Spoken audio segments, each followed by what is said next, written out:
Very quickly, this is for the government. Mwebuteko, when people are talking, it means they love you.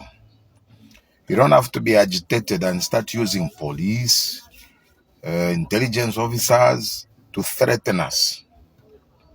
You can't threaten your bosses because as citizens of this country, we are the ones who hired you, Mr. President, all MPs and all councillors. We are the real masters, we are the real bosses. So when we are complaining, that's data, that's information for you to use and act on it, not for you to listen and get agitated and start chasing us and start following us, start sending cadres to come and beat us up. When we are talking, when people are talking, it's a good thing because it means we have hope that you can do better. When we are talking hoping that you have ears to listen and act. That's what that means.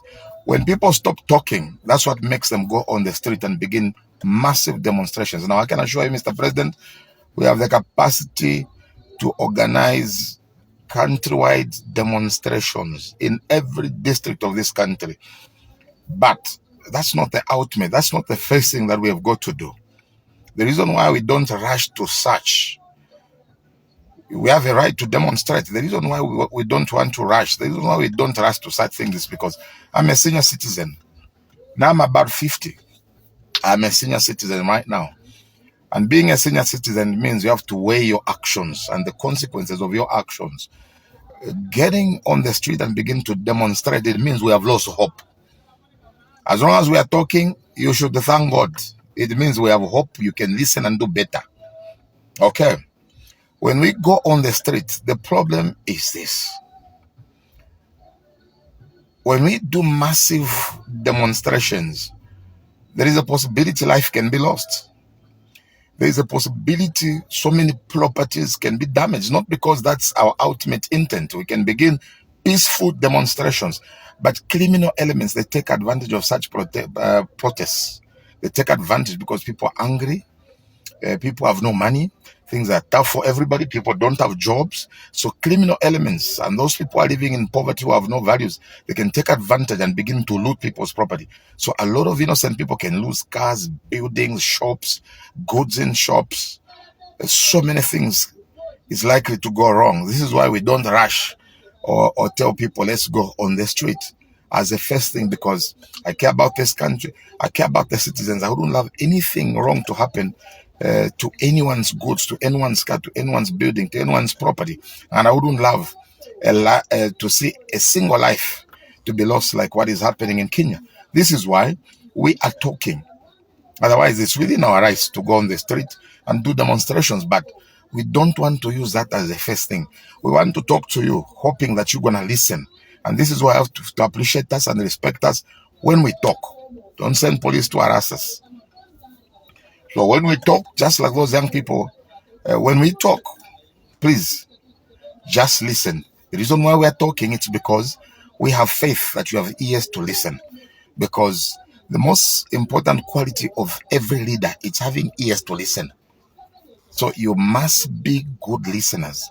Now, very quickly, right now, Mr. President, we are still holding on to Tabokawana, still holding on to Amasaka and Ngoma. We did not vote for Amasaka, Ngoma, or Tabokawana. We never voted for those people. We are not supposed to be in State House. I looked at a letter that you wrote concerning the 22 companies which have been found in fraud, illegal financial activities. It was signed and written by Amasaka on your behalf. That letter stinks because the one who is writing on your behalf has blood on his hands. He almost killed. He's an abductor, a suspected abductor. He's a suspected criminal, together with his friend Ngoma. We don't want their names to appear on any document that comes from you. We voted for you. This country is so wide. You can select other people that should begin to work with you.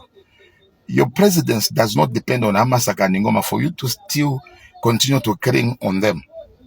Those people are not supposed to be found in State House. We can't have a president serving with criminals around him, and then writing letters talking about pursuing corruption, signed by a criminal. Mr. President, that letter is being taken as a joke. Because when I looked at it, I said, oh, the president is going to act.